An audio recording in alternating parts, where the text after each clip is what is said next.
a seed, let's begin.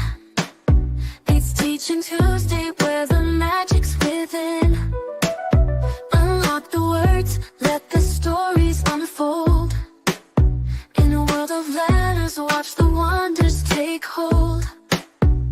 Come on in, let's learn and grow. Build the future word by word, row by row. Together we'll read, together we'll rise. On Teaching Tuesdays, we'll open our eyes. Every sound, every line brings us closer to turning our learners into super prosers. Phonics and fun, on a journey we'll lead. With every Tuesday, we plant another seed. Come on in, let's learn and grow. Build the future word by word, row by row. Together we'll read, together we'll rise. On Teaching Tuesdays, we'll open our eyes. Step by step, we'll find our way. Through every challenge, come what may. In our group, you're never alone. Together we'll turn this skill into a stone. Come on in, let's learn and grow. Let's learn and grow. Build the future word by word, row by row, row by row. Together we'll read, together we'll read, together we'll rise, together we'll rise. Teaching Tuesdays, the skies.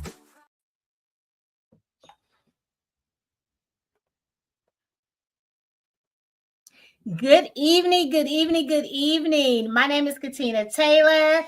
I am the founder and CEO of Dreams KC, an education nonprofit founded to empower you, parents, with the tools you need to teach your children foundational literacy skills.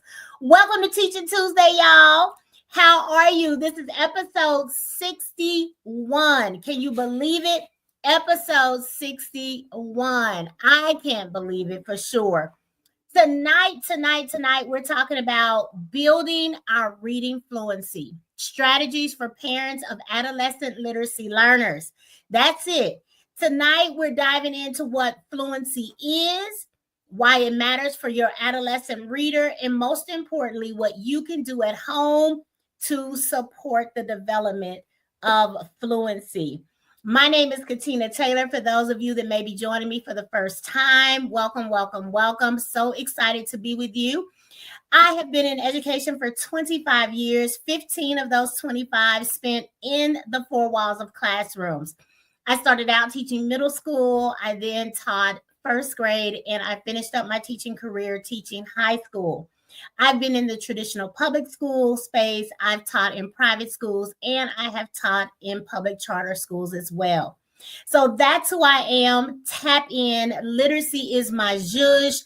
I have always been able to move the trajectory of students forward as it relates to their literacy, and I will be spending the rest of my career dedicated to eradicating literacy in our communities for all of our children. That's who I am. I'm deeply passionate about literacy and helping families build confident and competent readers. You all, as parents, as caregivers, as grandparents, as educators, you're the first and most important teachers of children. And I want to ensure that you have all the tools, all the strategies you need to ensure that our children become confident and competent readers, y'all. That's what we are here for. Again, this is episode 61 weeks, every Tuesday, 6:30 p.m. Central Standard Time, in our private Facebook group, Literacy the Dreams Way, and on our YouTube channel. Tonight, this is pre-recorded because I am all over the place, you all. I will be participating in a parent advisory group around literacy here in our city. I'm going to support some other social ventures and entrepreneurs this evening. And of course, I have Teaching Tuesday and a myriad of other things. I wish I could be cloned, but I can't. But thank God for technology. I can pre-record these, upload these. That doesn't mean that you don't leave your comments, you don't ask your questions, because remember, I come back and I answer those. I engage with those questions, those comments, those concerns, all the things that you have. So please, please, please, I encourage you to engage even with the recording. All right.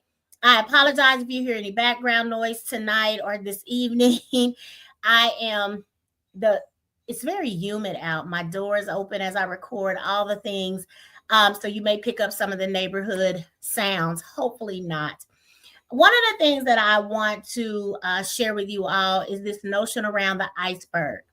And I often share this because the work that Dreams KC does, you have to attend our full on 9-month parent literacy training. I know that sounds like a lot, but it's only once a month, right? For a couple of hours, parents come in and they get the full experience. That's that 85%. That's what's beneath the surface, right? And so if you know anything about the iceberg principle, what we see above water is about 15% of that iceberg. And that's what you get here with me on Teaching Tuesdays. You get 15 to 20% real strategies, real tools, real practical things you can do with your children at home to get the ball rolling.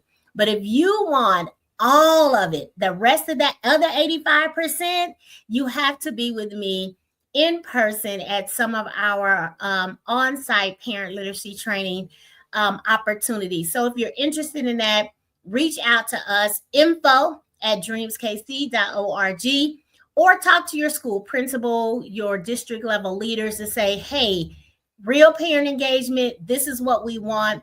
Bring Dreams KC to our school or our school district. All right. So that's what I wanted to let you all know. So again, we're talking about building reading fluency for our adolescent readers. Let me explain what we mean when we say adolescent, because most of the time when we hear the term adolescent, we think about teenagers. But in education, what we're talking about is those 4th through 12th graders. So later, upper elementary, middle school, and high school. So our first season of Teaching Tuesdays, we really focused on those early literacy skills for our pre-K to 3rd grade students. Now, the skills are the skills, they don't change. And our adolescent readers, they need to have mastered those skills as well. And if they are struggling, if they are having some challenges, if they're not quite comprehending, or they're not yet reading with fluency, accuracy, then there are some very specific skills and things we can do to support them in their literacy journey as well. More often than not, you hear about strategies for our pre-K to 3rd graders, and people ask, well, what about our upper elementary school students or our middle school students or our high school students? Because we know that they often have struggles or barriers to becoming confident and competent readers. And I didn't want to just say to parents, oh, well, they didn't get it by 3rd grade. There's nothing we can do. No, there's a lot we can do. And I want to make sure that you have the tools, the strategies, you can advocate for them, you can work with them at home to ensure that they are confident and competent readers as well. Now, I will tell you, well, we'll talk about this in a minute. So what we're talking about again tonight is building reading fluency, strategies for the parents of adolescent readers, right? So be sure to hit that like button, subscribe, and follow our join our private Facebook group, like our pages, share the broadcast, invite others to join us on Tuesdays. We're going to be here every Tuesday, y'all, until I run out of content. And I don't think that's possible in the area of literacy. So we will keep bringing you value, all right? All right, so let's dive in. The first thing I want, most people might ask is, well, what is reading fluency, Katina? What is that, right? So it really is the bridge between decoding those early literacy skills and comprehension. The ultimate goal when we are talking about reading, that meaning making, right? It is composed of, right, the bridge between decoding and comprehension, which is reading fluency, is composed of accuracy, prosody, and rate. All right. And we're going to talk about each of those things individually so that you really get an idea, right? So reading fluency at the bare minimum, it means reading with accuracy at an appropriate rate and with expression. You hear me? Reading with accuracy at an appropriate rate and with expression. That's what fluency is, y'all. It's very simple. I know educators and reading interventionists and district leaders and teachers, we make it sound complicated. It's not. Is your child reading accurately at a reasonable rate with expression? The bridge between decoding and comprehension. When a student reads fluently, it sounds natural. It doesn't sound like a robot. The cat went down. It doesn't sound like that. It's the cat went down the street, if that's the sentence that we're reading, right? It's like they're speaking. That's because they're not just decoding the words, learning how to sound the words out, but they're actually also understanding them, making meaning, comprehending, right? So fluency is the bridge between decoding and comprehension. All right. So that's what it is. And I always want to lay that foundation so you are clear about what we're talking about. Okay. All right. So let's keep going. Why does fluency matter? I have my helpers here. I have some notes here. I want to make sure we get it all together. Yeah, I might have a little glare. Bear with me, right? So why does it matter? Well, in upper elementary school, middle school, high school, right? Fluency becomes, again, that bridge between decoding and comprehension. And without it, our students will struggle to make meaning, to comprehend, to understand what they're reading, especially because as they get older, the texts become more complex. The sentences themselves, the structure of the sentences, more complex, longer, right? More independent clauses tied together to make meaning. And so as they matriculate through their educational experience, meaning they go through the higher grades, you're going to see more difficulty. Also, remember, they then start taking different types of history classes, math classes, science classes that have specialized vocabulary, right? And so that automatically then means that their texts become more complex, all right? So I want you to understand that that's why it matters for them. If they can't read with accuracy at a reasonable rate, right, and with expression, it automatically takes away from their ability to understand. That's why. And if you know anything about me, you know that I have focused on Tolman's hourglass figure for a really long time on Teaching Tuesdays. And so as it relates to fluency, this model, this model, Tolman's hourglass model, it puts fluency right smack dab at the critical center point between decoding and higher level comprehension, right? And so again, it becomes increasingly important that they can read at a reasonable rate with accuracy and with expression to make meaning, all right? And also, they're not spending so much of their brain bandwidth, capacity, some people say cognitive resources, right, to decode words. That's not where their energy is going. Their energy is going to making meaning, not just figuring out the words themselves. So therefore, they're able to engage wholeheartedly with the text that they are reading. And that could be nonfiction text, that could be fiction text, all right? Those longer chapter books, those novels that they like, right? All right, so we know what it is. We know why it matters. Now we got to dive into how do we develop fluency in our older readers. Remember, we're talking fourth through 12th grade, okay? So how do we then develop fluency in our older readers? Well, it includes things we've already talked about. Go back the last several weeks. We've talked about orthographic mapping, sorting words or storing words into our long-term memory, going from our short-term memory to that mental file box, that file cabinet. that we need, building those neural pathways through orthographic mapping.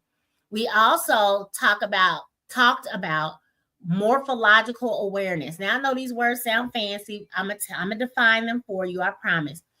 All we're thinking about when we talk about morphological awareness is breaking the words up into larger chunks, right? Remember, multisyllabic, meaning more than one syllable, right? They have multiple syllables. They're more complex words, so we break them into parts. We study those prefixes, those suffixes, as well as those word roots, right? And the structure, the spelling patterns that they've had. We talked about that. And then the more we practice the orthographic mapping, storing those words into our long-term memory, the more we understand what certain suffixes, prefixes, and word roots mean. And when we put them together, what the words mean, then what happens is when we need to access those words, because we've been practicing through our reading, through our isolated individual word study, then we develop what we call automaticity, meaning we are reading automatically. When our eyes see the words on a page, we're pulling automatically from our long-term memory, right? So you may hear science of reading, structured literacy. Basically, the way we get there is through explicit, systematic, I say intentional and consistent instruction. In all of these building blocks, they build on one another, they work together. And this means that we focus on all of these, how we store words in our memory and the meaningful word parts, right? So I'm going to give you an example here on the next slide of how we would break down transportation as an example word. It becomes a bit more manageable when we make it into chunks. First, we're going to say, how many syllables does it have? Transportation, or transportation, or stump your feet, transportation, right? So we know it is a multi-syllabic word. So therefore, we need to break it apart and then put it back together. So not only do they know what the word is, they know what it means, and they know how to use it. And when we can start seeing patterns in the words that we are using, again, it moves from that short-term memory to that long-term memory. We can pull it out of our long-term memory when we need it. Automaticity is the result. We're reading automatically with flow, with accuracy, with expression, which means we comprehend what we are reading, i.e., we have fluency. We have developed fluency, all right? So here's my example with several words. I wanted to build this out so you can see it. So the first word is transportation. So you have the prefix, you have the root words, you have the suffix. Transportation, right? Across, to carry, the act of or process of. Therefore, transportation means the act or process of carrying something from place to place. Then let's put that in a sentence. Here's a sample sentence. Then you got to challenge. So remember the I do, we do, you do model. We will do this as we teach words. Where do the words come from, Katina? I'm glad you asked. They can come from a fictional or nonfiction book that they're reading. It can come from a textbook. It can come from something they've seen on TV or something that from out of one of their favorite movies. The words can come from anywhere, right? We want to ensure that it's vocabulary at their grade level that's going to provide them with sufficient challenge, but not frustration or overwhelm. So we're building their vocabulary. We're practicing these skills. We're learning how to make meaning from words and build sentences using the words with our new vocabulary, right? So communication, that's another example. Prefix com, mun, root word, cation, suffix, the process of sharing or exchanging information with others. And then you have a sample sentence. We're always going to do it first because we want to model for them. Then we hand it off. Okay, we've done 2 or 3. Let's look at this next word. Because remember, if you go back a couple of Teaching Tuesdays, we've already taught them the most common prefixes, the most common suffixes, the most common word roots in the English language. They know all of this. So now as they come, now they're practicing and building on those skills more and more and more, right? So I wanted you all to see, and by doing this type of work, the morphological awareness part, right? Then we're developing that orthographic memory. We're shifting from words from in vocabulary from our short-term memory to our long-term memory. Okay. So I want you all to be aware. And then from that, then automaticity can happen because it's stored. They can pull those words out when they need it. They know what they mean. They therefore are going to be more apt to understand the sentences that they are reading, be it fiction or nonfiction. And again, fluency. They can focus on reading with expression. It's more smoother with more accuracy. And that leads to what? Y'all know it, comprehension, meaning making, the ultimate goal of reading for our children. All right. So here's some strategies. Now we're getting into the strategies that we can utilize, right? We want to make sure we have strategies that we can utilize to build fluency. So our first strategy is repeated reading. What you do here is you have multiple readings of the same text. Multiple readings of the same text. Now, the first reading, we're just going to focus on accuracy. Not doing a whole lot.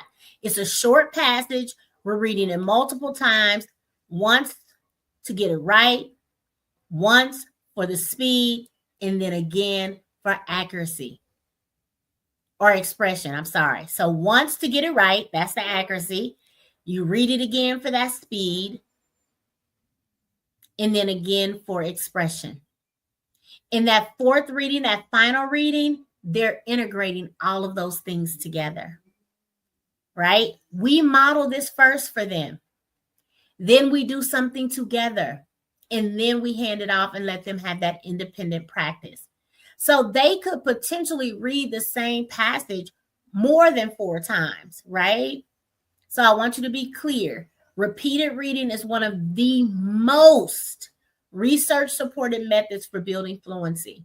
If you have a child that's still reading like a robot, they're not reading with expression, they're not really making meaning from what they're reading, repeated reading strategy, top notch, number 1.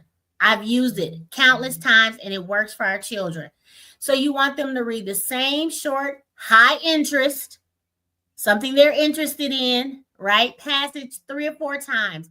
And again, with each reading, the text becomes more familiar, which allows them to focus on different aspects of the fluent reading: accuracy, speed, expression. Okay? And we don't want them to be reading passages that are too difficult for them, too challenging, too complex. We don't want them to reach their frustration level where they just throw their hands up. They have overwhelm, anxiety, angst. We want it to have just enough challenge, but not too much. And again, remember, only you know that about your child or your student, okay? So short articles about topics they enjoy, short passages, short books, paragraphs that you've lifted from one of their textbooks or a novel that they're reading. Those are all good ways to do the repeated reading strategy. Even lyrics from a song that they like, right? Dialogue from their favorite book, or scripts if they love acting, right?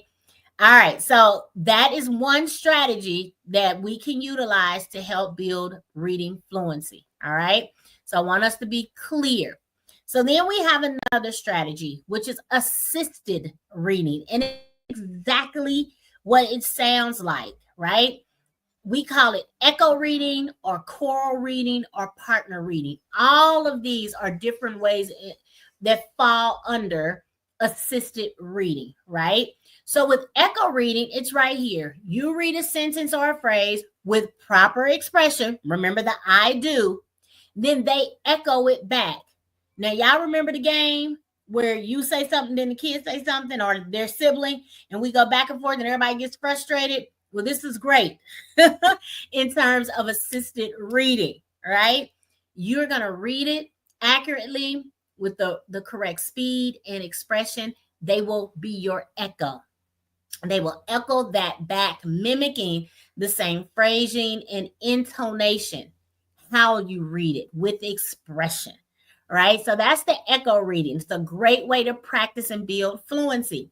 Choral reading, just like it sounds, choral, like a choir. We are familiar with that, right? So in this case, you are reading the same text aloud at the same time.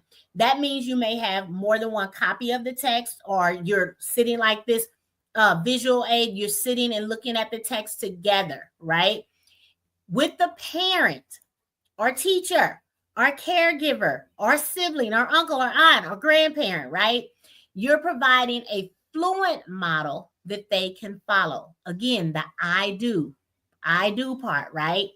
Then partner reading. I absolutely love partner reading, you guys. I really, really do. As a way to build fluency, I've seen it work with my first graders. I've seen it work with my 12th graders, okay? You take turns reading. It could be a sentence, it could be a paragraph, or it can be a page, but you're taking turns. It allows the student, the child that's working to build fluency, right, their own reading practice while they're also listening to you model for them. You read, they read. They're going to mimic you, right? So a little different than echo reading, because echo reading, they're doing the same exact thing you do. They're your echo. In partner reading, you read a page, I read a page. You read a sentence, I read a sentence. You read a paragraph, I read a paragraph, right? We go back and forth. There are some great books on the market. I read to you, you read to me. I love those for younger students. But how can you then do the same thing for older students, right? So assistant reading really allows our adolescent literacy learners with a model. It gives them or provides them with a model to emulate. The only way we get better, right, is if we have practice, but we need a model. What am I doing here? It's like if you're learning to dribble a basketball, you can watch some video, but it's nothing like watching somebody else dribble that ball and then giving you an opportunity to practice as well, right? It's really helpful for students who read with accuracy but lack expression or appropriate phrasing. They may not know how to use the quotes or the semicolons or the commas correctly, and when to stop and take a breath, especially if you have that kid that reads and they skip over all the punctuation. This type of reading, perfect. This type of practice, rather, would be perfect for them, because it's going to not only teach them to slow down, stop at the periods, pause at the commas. How do I change character voice? All the things. And you have an opportunity to build a relationship through this exercise as well. It's a social aspect, right? It makes it more engaging for those that are like, I don't really want to do this, but we spending time together. Like, we're going to have fun, right? So you talk it up, you model for them. You're getting through a text together, and they feel supported while they're doing that. All right. So that's strategy number 2, assisted reading. All right. So the next strategy, this is all about reading with expression, right? The musicality of speech. All speech, all reading has kind of a rhythm and a rhyme to it, right? And that often is the most neglected part of fluency teaching and practice. We don't do it enough, right? So I want to kind of dive in. Reading with expression is really key, especially for those kiddos that are wanting to do plays, readers, theater, poetry. They love music, all of the things. It really draws them in. And it also allows them to begin to see fictional text very vividly in their mind, which helps, again, with comprehension. So we want to make sure that we're providing the opportunity for them to practice reading with expression, building this fluency skill a lot. All right. So I want to dive into this, right? Practice with phrase cued text. What does that mean? Short phrases, short sentences, right? Emotion cards, or even readers theater. I love readers theater. I think I have used it for every grade level that I've taught. And remember, I told you I started with middle school, I went to first grade, and then I ended at high school. I've used readers theater at every level. Yes, it helps students sound natural and understand tone and meaning. Remember, tone is everything, right? So what do I mean when I say the phrase cued text, right? So you want to mark natural phrase boundaries using slashes, highlights, markers, underline it, circle, whatever you need to do so that they know when to stop, when they need to pause, when they need to take a breath.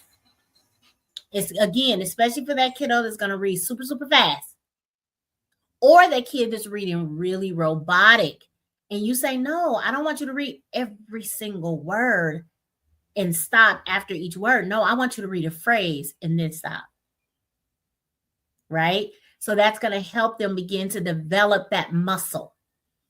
Emotion cards, right? You can take the same sentence or the same paragraph or the same character statement, and you say, okay, read it when you're mad. What's it sound like if you were reading it when they're mad or angry or sad or happy or surprised or inquisitive, curious, right? And you want to show them how they can use different tones and expressions through emotion cards. I talked about readers theater, right? You can literally take text and convert it into a script, and then they can actually perform it. You know, a kid with a lot of personality loves to be on the stage, be the center of attention. This is it. This is for him or her, for them, right? Emphasizing those character voices and that expression. Last but certainly not least, again, I think something we neglect to use and expose a lot of our children to is poetry. Short poems really, really reinforce fluency because of the rhythm, the emphasis, the natural phrasing patterns, etc. So these would be great tools, great ways to build that reading with expression muscle, which is a large part, right? It's one of the items that connects the bridge of decoding to comprehension: accuracy, speed, expression. So we need to develop all of them. And remember, we need to model it. We need to do it with them and provide support. And then we hand it off to them so that they can master it. You may be saying, but Katina, what is mastery again? Remember, they have to be able to independently demonstrate understanding of a skill with 90% accuracy or above. That's what we're talking about. That's how we know that they've mastered it. When they can read a short passage, a paragraph, a reader's theater script, whatever it may be, that Easter speech, whatever it may be, right? Now I have a dream speech. Whatever it is, they can read it with expression, with accuracy, and with the required or the necessary or the speed that makes sense. So this is strategy number 3, focused on reading with expression and how we can help them practice that. We model, we support, they then do it independently. And that doesn't mean in one setting they get it, right? No, this means we do this for a while, and only you know what that while is. If they got it and you start seeing them demonstrate that on a consistent basis while they're reading, move on. Don't stay there indefinitely, right? All right. So strategy number 4 is that morphological chunking that we talked about before. So what do we do here? You teach your child, if they're having trouble, to break words into parts: prefixes, root words, suffix. We've gone over this last week, the week before, because I was building up. Remember, literacy is scaffolded. It's step by step, right? Wrong by wrong. Okay. So, and then they blend them together. It makes big, intimidating, complex, frustrating words more manageable. It's just like if we have a large task at home, clean out that garage or basement. You start in one area, you get that done, you move to the next area, right? Same thing with learning vocabulary. It really, really does help our adolescent literacy learners tackle that complex vocabulary, those multi-syllabic words, breaking them down into meaningful parts. And this is really, really valuable because remember, they're going into different content areas now: science, social studies, civics, you name it. All right, technology, STEM. And we want to make sure that the specialized vocabulary they're going to be introduced to, that it's manageable for them and they can commit it to that long-term memory. Okay. So we already did an example. So we identify the prefixes, we locate the root words, we recognize those suffixes, we blend those things together. We break a word apart, then we blend them back together. All right. So that's what we talk about when we talk about morphological chunking. So we've actually did 4 strategies, right? The repeated reading, the assisted reading, the prosody practice, reading with expression, and morphological chunking. So those are the strategies we use to build fluency. But you might be asking as a parent, as a teacher, as a caregiver, but how do I know that my child needs fluency work or where their fluency is before I dive into the strategies? I'm glad you asked, right? So one of the things that I do on Teaching Tuesdays, I have given you all QR codes where you can actually access reading passages. I'm not going to do that today. You can use any of the ones that you've already had, or you can use one of their textbooks or one of the chapter books or novels or any text that you have on hand, right? So you want to choose an appropriate text that they haven't read before. This is to assess them, right? Their accuracy, because we need to know what their accuracy is, right? How many words correct per minute?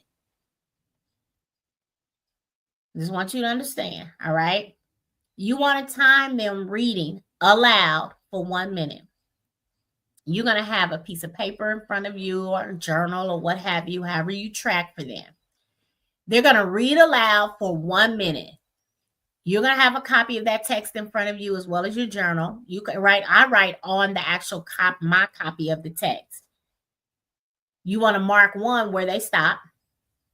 Okay. You want to count the words read total, and then you're going to subtract any errors. So if they mispronounce a word, if they add a word that wasn't there, if they omit a word that was there and they didn't read it, or any words that you had to give to them, help them after about 5 seconds, they just weren't able to figure out, decode the word, and you had to provide it. You want to count all of those errors. So total number of words minus errors, right? That gives you the words correct per minute. And that gives you quantitative data, right? A measure of their reading rate and accuracy.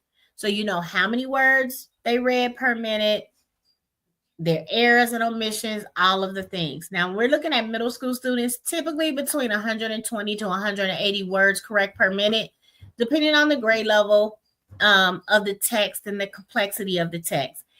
In a previous episode of Teaching Tuesday, I actually had a chart that walked you through each grade level in terms of what the targets, the idea, the suggestions for each grade level should be around words correct per minute. Feel free to go back and find that Teaching Tuesday episode, and you will see the table there, okay?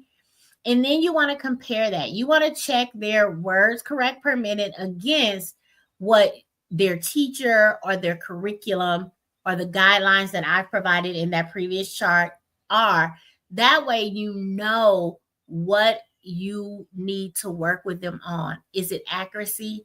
Is it reading with expression? Is it reading at a reasonable rate so that they can get to the total number of words per minute, right? That they should kind of as a guideline or a benchmark be hitting, or at least the range. I hope that makes sense. So you want to assess so you know where they are with speed and accuracy, right? Then you know, oh, my child is hitting that mark. We don't necessarily need to do a whole lot more around speed and accuracy. We need to focus on reading with expression.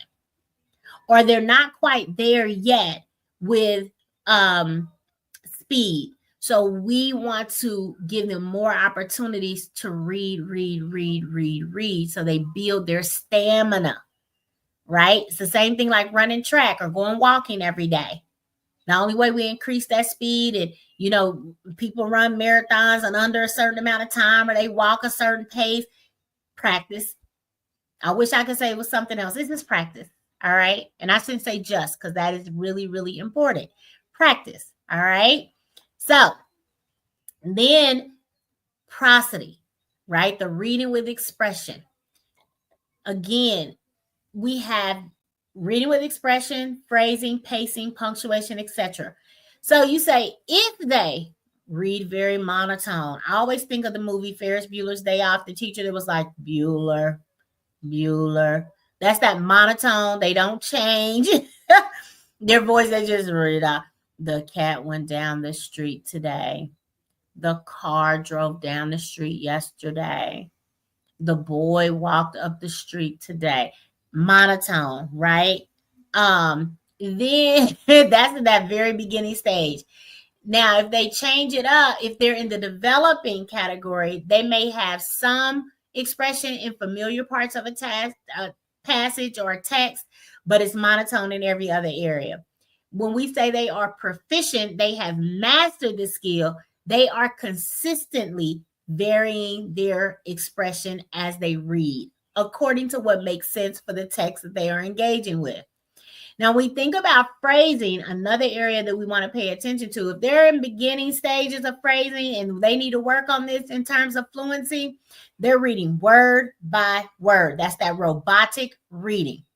If they are developing in this area, but they haven't yet mastered it, they do some grouping of words, like they may read a few together, and then they get back to that word to word, and it fluctuates in between the two.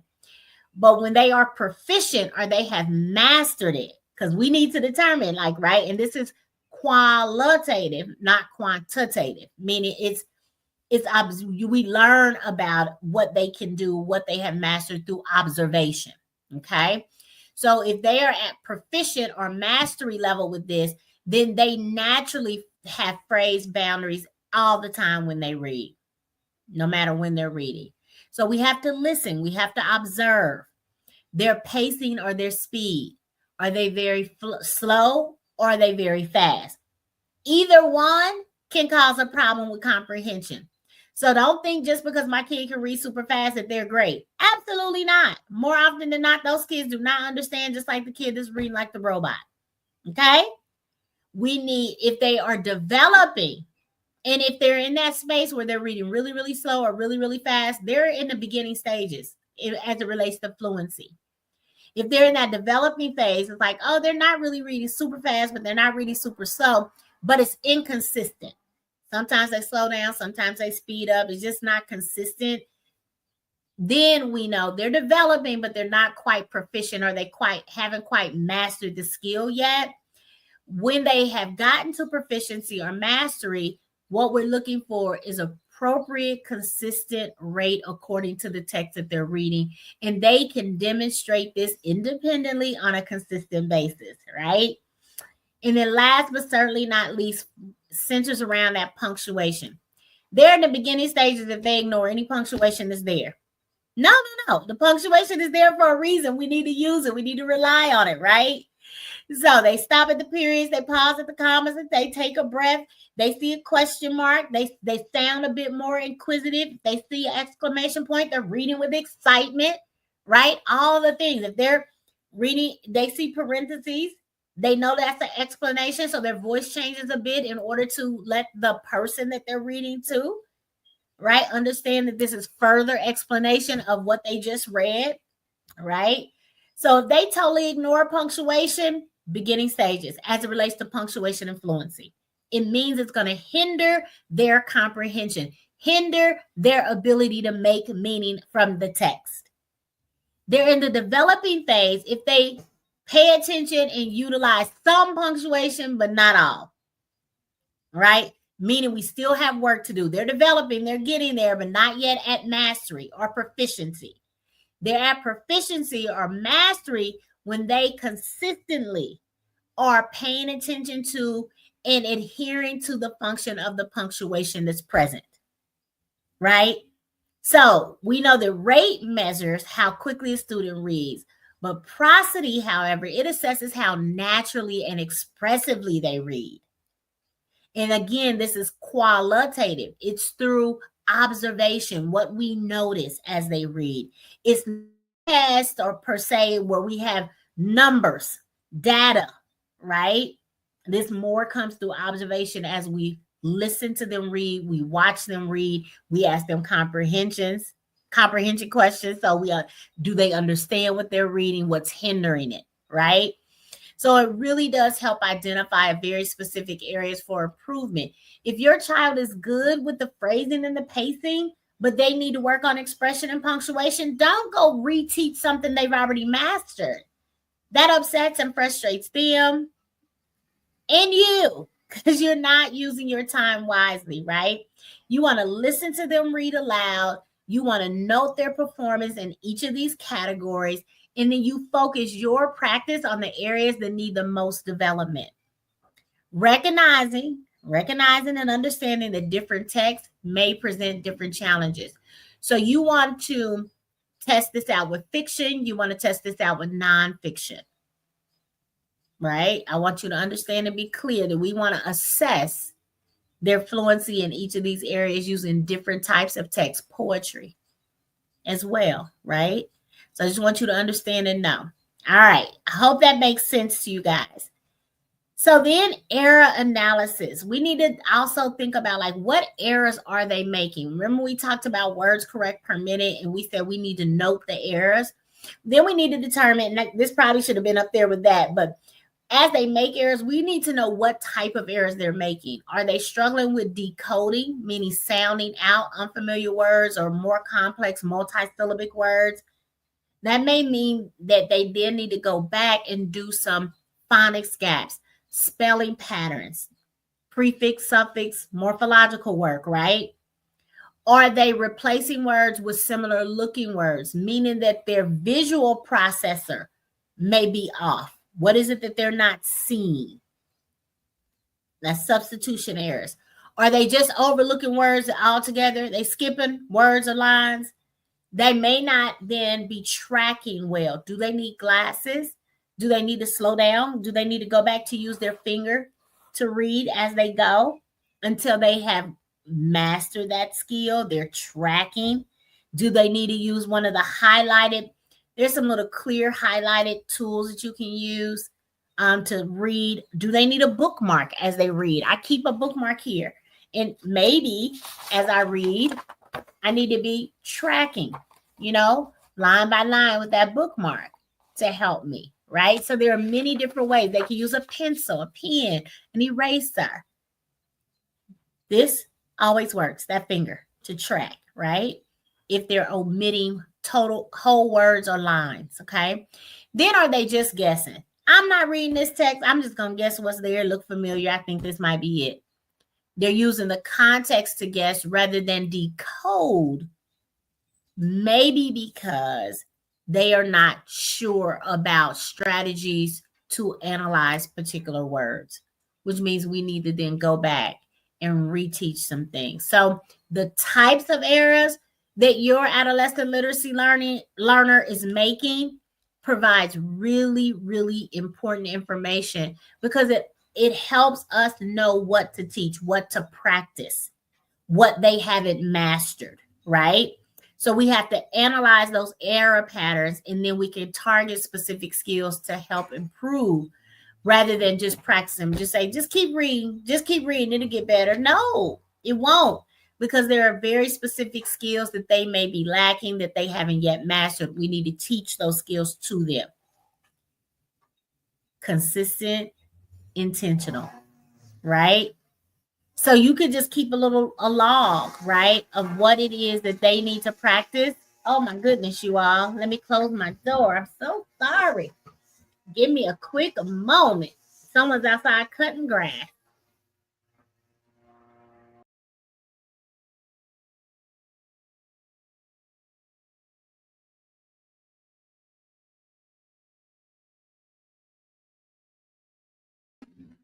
All right, I'm back, you all. I'm so sorry. Lord have mercy. All right, let's keep it going. So you really do have to assess the type of errors, analyze the type of errors. Are they all the same? That's even better. If they're all over the place, you're like, whoa, what's happening? There's no consistency in terms of the types of errors they're making. Then we need to teach all of these things, and we will. But if they're only making a certain type of error, that really provides you all the information is great to have. But if you start seeing a pattern and you go, oh, this is the one thing that we really need to practice and work on, and it needs to be retaught, and they really need to master this. Okay. So I just want you all to understand that. So if they are reading really, really slow or labored, like it's difficult for them, right? Then we may need to really focus on those basic phonics skills with age appropriate materials. Fourth grade and above, they do not want to see anything that they consider to be babyish, right? For that pre-K to third grade. And there are tons of decodables and texts that we can use at their grade level to practice their skills, to teach their skills. So I want you to understand that we can use phonics things for our older students that don't make them feel demeaned, embarrassed, right? So we want to decode multi-syllabic words. A couple of Teaching Tuesdays ago, I gave you all some word lists for each grade level, 4th through 12th. Scan that QR code. You have tons of multi-syllabic words that you can use to practice morphological chunking, all right? And then that repeated reading of text that they're interested in to build that automaticity, right? So we really want to make sure we focus on syllable division patterns explicitly. We want to show them how to break up words into those chunks. We want to teach those most common prefixes, suffixes, and word roots as well. All right. If they are reading very slow and laboriously, what we say, right, it's labored, it's difficult, it's challenging, it just seems like they are struggling, they lose track of meaning while focusing on individual words, then comprehension is going to be very difficult and they're not going to enjoy reading at all. More often than not, when a child tells us that they don't like reading, what they're really saying, more often than not all of them, I don't like this because I can't do it well. I'm not being successful at this. Who wants to do anything they're not successful at, right? So if we support them, give them the tools, we're intentional and consistent, and they start having success, and we celebrate every small success, you'll start seeing their attitude shift. And as their attitude shifts and they practice more, their confidence leads to competence, you guys, right? So we are building confident and competent readers. So we talked already about monotone reading when they're reading with little or no expression. We talked about how to build that, how to practice that. I'm not going to repeat it here. If you want to come back and screenshot this, take a look at it again, you can. But remember, if they are spending so much time trying to figure out what the words on the page are, i.e., they're just word calling without comprehension, again, their understanding, their enjoyment, their engagement is going to be turned off, right? So we want to make sure that they're spending the bulk of their time making meaning, building that comprehension, reading fluency, okay? We also talked about word guessing. The one thing I want to point out here is that our target, we want 90% accuracy or better, always. And if you are helping them, grandparents, parents, caregivers, one thing we want is success for our children. But what happens more often than not is we jump in before we've given them an opportunity to actually figure it out themselves. You want to wait 3 to 5 seconds before you support them if they're having trouble decoding new or unfamiliar or complex words, vocabulary words, right? If they're reading a text and they get to one and they kind of give you those puppy dog eyes and look up at you, do not help them. And I know that may sound counterintuitive. You're like, what? No, you want to say to them, hey, you know what? We've learned some strategies to help you decode new words. I want you to practice those strategies. And you give them a moment. Be okay in that silence. And if they just can't do it, then you say, you know what? Let me support you. And we're going to write this word down and come back to it so that we can know it the next time, right? And it's okay at that point to go ahead and give them the word so they keep focused on the reading.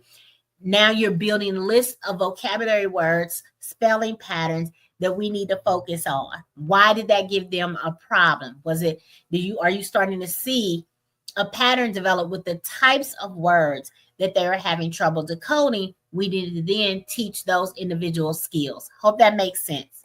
All right. So what can you do at home? It's like, okay, we have these strategies. We know how to assess where they are and all the things. How do we put this into practice? 10 minutes daily fluency routine. Remember, I said that our literacy blocks 3 to 5 days a week, 15 minutes to 45 minutes max. We're doing this work. And if your child has multiple things they're working on, and fluency is one of them, out of that 45 minutes, focus 10 minutes on the fluency work.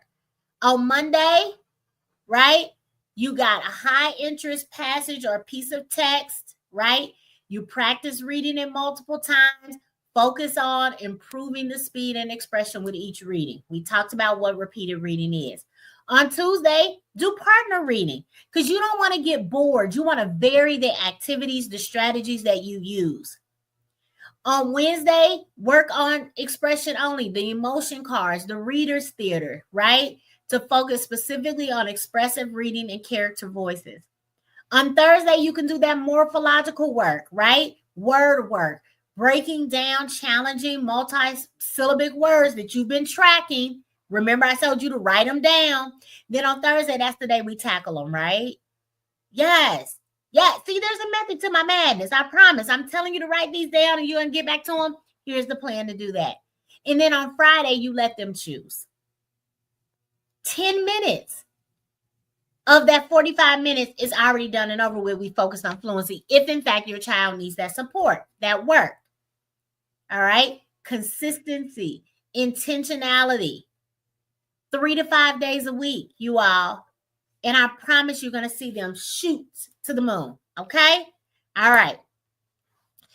Last thing I think I have for you tonight is I want you to make sure that you are collaborating with their teachers, their reading interventionists, their tutors, whoever's supporting them on their literacy journey within the school environment. You all should be talking to each other. You should be collaborating with each other. You should be advocating for your child. Here's some questions to ask. What fluency level is my child currently reading at? Are they beginner? Are they developing? Are they proficient? Are they actually reading with fluency according to their grade level? How many words correct per minute do they like? They should know to be able to give you that. And then you can compare that data that they have with the data you have, and now you're really talking. You're really cooking. What specific fluency skills need the most attention? What the teacher, the reading interventionist, the tutor say match what you know to be true about your child because you've done your own assessment? Then you can ask, are there any particular texts you recommend for home practice? How can we coordinate on approaches so that we are consistent using the same terminology, the same strategies to build their fluency? This walk cannot be done just at home or just at school. We have to be doing it both places, and we have to be on the same page as we do it. Now, what do you want to share with the teacher? Strategies that you use to work well at home, specific challenges that you've observed and you've documented. What are they interested in? What are their preferences? You know that. You're the first and most important teacher. You're supposed to provide that information as if the teacher is a colleague, a partner, a collaborator, right? Because they are. And then you want to say to them, I know it's recommended that I work with them 3 to 5 days a week.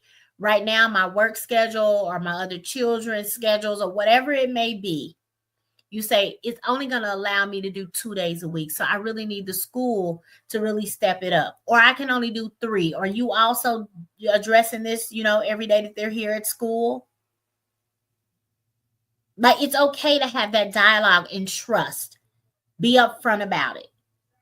I know the recommendation is 5. That'd be optimum, but I can only do 3 and we can build up to 5. Okay? This is collaborative in nature. It's partnership work. We want you all to be working together with your child's teacher, tutor, reading interventionist. Okay? Your teachers can give you information and insights, and you can as well. All right, so that you all should be working together in tandem to support our children to become confident and competent readers, you guys. So again, you want to make this practice, this opportunity that you sit with them and help them build their reading skills, their literacy skills, especially around fluency. Follow their interests. Give them an opportunity to have choice in the process. Set achievable goals. Don't say, I want you to master all these skills in a week. No. But you do want to track the progress they make. Make some charts, right? Set a goal. We want to achieve these particular skills in this particular time frame. We're going to track this. And when you do, maybe that new video game, maybe that new phone, maybe that new tablet, maybe, I don't know, a trip or shopping spree, whatever it may be. People often say we shouldn't be giving them extrinsic motivation, meaning things outside of themselves. They should just want to do this and learn this because, and I wish that would be true, but I say, ask yourself, do you just step it up more when you know you're going to get something outside yourself? Right? It's okay that we give them periodic extrinsic motivators. They will then develop that intrinsic motivation because it feels good when they have success. But they're still growing into that, okay? I'm not saying give them a reward for everything. And I want the reward to match the achievement. But what I will say is you don't have to do away with them totally and completely. And then you want to create authentic purpose. Practice fluency by reading to younger siblings or recording audiobooks or preparing for a family performance night. Like, right, we gonna have a whole play, y'all.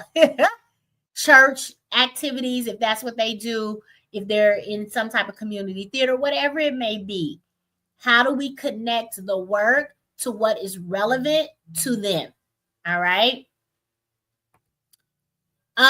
We've talked about the connection between fluency and comprehension. Again, you can read through this. Remember automaticity. We want things to be automatic for them, to be able to reach into that long-term memory and decode more words, right? It becomes automatic.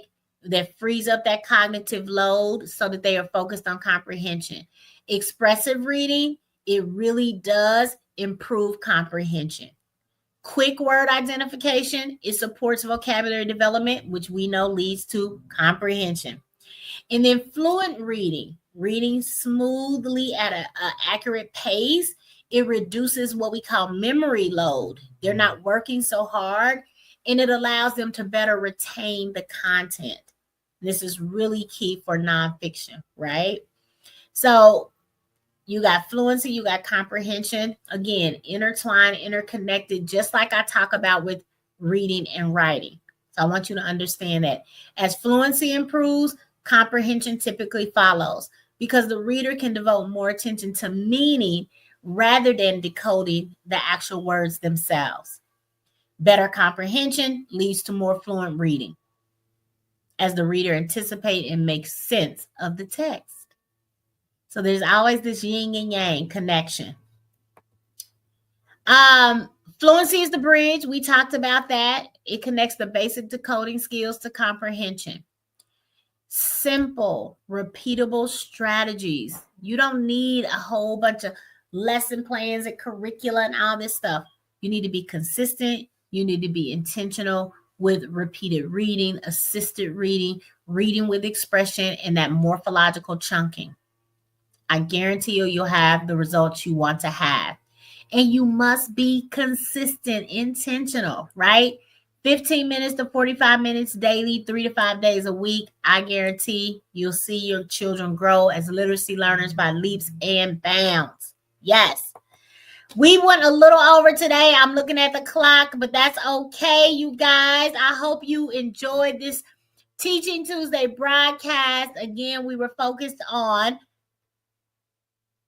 reading fluency, the bridge between decoding and comprehension. It is key. Remember to join us each and every Tuesday, 6:30 p.m. on our YouTube channel or in our private Facebook group, Literacy the Dreams Way. Invite someone, like and share the content, screenshot, whatever it is that you need to do. Take notes, come back and review it time and time again. Engage with us. If you need to reach me, if you have any questions, comments, or concerns, email us at info@dreamskc.org. And until we meet again, let's get lit, y'all.